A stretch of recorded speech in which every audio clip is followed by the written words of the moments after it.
Shalom, selamat pagi Bapak Ibu Saudara yang dikasihi Tuhan.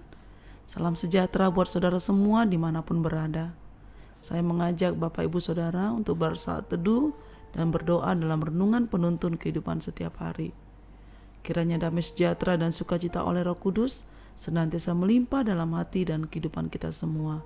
Amin. Tema firman Tuhan pada pagi hari ini adalah bekerja di ladang Tuhan. Ayat bacaan firman Tuhan dari Lukas 10 ayat yang kedua. Katanya kepada mereka, tuaian memang banyak, tetapi pekerja sedikit. Karena itu mintalah kepada Tuhan yang empunya tuaian, supaya ia mengirimkan pekerja-pekerja untuk tuaian itu.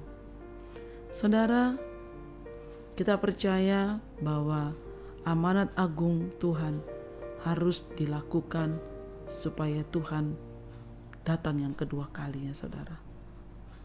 Tuhan memanggil setiap orang percaya untuk bekerja di ladangnya. Dan dunia ini adalah ladang yang ia percayakan untuk digarap. Tidaklah cukup orang percaya hanya tampak rajin beribadah ke gereja saja. Kita harus lebih dari itu, saudaraku, yaitu mempunyai hati yang terbeban untuk mendukung pekerjaan Tuhan dan terlibat di dalamnya.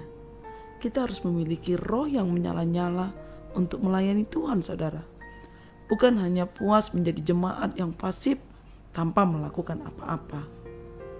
Janganlah hendaknya kerajinanmu kendor, biarlah rohmu menyala-nyala dan layanilah Tuhan. Roma 12 ayat 11. Saudaraku, selagi ada waktu dan kesempatan, kita harus melayani Tuhan dengan sekuat tenaga. Bekerja bagi Dia tanpa kenal lelah. Mengapa? Karena Tuhan Yesus sendiri telah memberikan sebuah teladan bagaimana Ia bekerja dan melayani seluruh keberadaan hidupnya. Dipersembahkan untuk mengerjakan tugas Bapa, melakukan kehendak Bapa, bahkan sampai mati di kayu salib.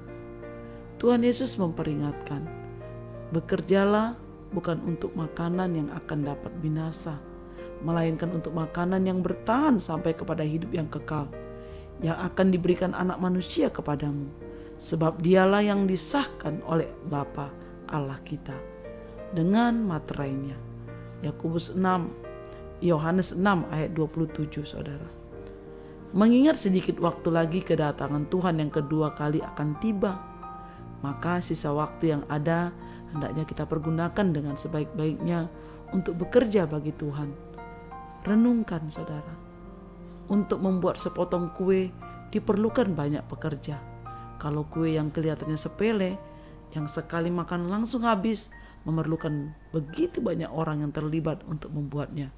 Apalagi pekerjaan memberitakan Injil ke seluruh pelosok dunia, kepada suku, bangsa, kaum, dan bahasa di seluruh dunia ini, saudara. Bukankah diperlukan lebih banyak pekerja, saudara? Tuaian di luar sana begitu banyak, tetapi sayang pekerja sangat sedikit, alias tidak sebanding, saudara. Kita tidak mungkin hanya mengandalkan para pendeta, full-timer, para misionaris yang bekerja. Karena sebesar apapun energi yang mereka keluarkan, tidak akan mencukupi. Karena itu, biarlah kita semua terlibat dalam pekerjaan Tuhan ini, saudara. Sehingga apa yang Tuhan inginkan, apa yang Tuhan rindukan, apa yang Tuhan kehendaki, supaya setiap manusia percaya kepadanya dan menerima keselamatan. Supaya setiap manusia tidak satu pun binasa, saudara. Termasuk keluarga kita, keluarga besar kita, saudara. Ini waktunya kita memberitakan keselamatan bagi mereka. Kita harus mengerjakan pekerjaan Dia yang mengutus aku. Sebab masih siang akan datang malam, di mana tidak ada seorang pun yang dapat bekerja. Yohanes 9 ayat 4. Amin. Mari kita berdoa. Bapa di surga, terima kasih buat firman Tuhan pagi hari ini. Tuhan mengingatkan kami untuk kami mengambil bagian dalam pekerjaan di ladang Tuhan, memberitakan Injil Tuhan, memberitakan kasih Tuhan, menyatakan keselamatan bagi banyak orang, bagi keluarga, teman sekerja kami, Tuhan, bahkan orang-orang di sekeliling kami. Beri kami kekuatan, Tuhan, untuk memberitakan firman-Mu sepanjang hari ini. Terima kasih Tuhan Yesus, terpujilah nama-Mu. Di dalam nama Tuhan Yesus kami berdoa dan mengucap syukur. Haleluya. Amin. Kiranya berkat yang sempurna dari Allah Bapa kita, kasih karunia dari Tuhan Yesus Kristus, dan persekutuan yang indah dengan Roh Kudus menyertai kita semua dari sekarang ini sampai selama-lamanya.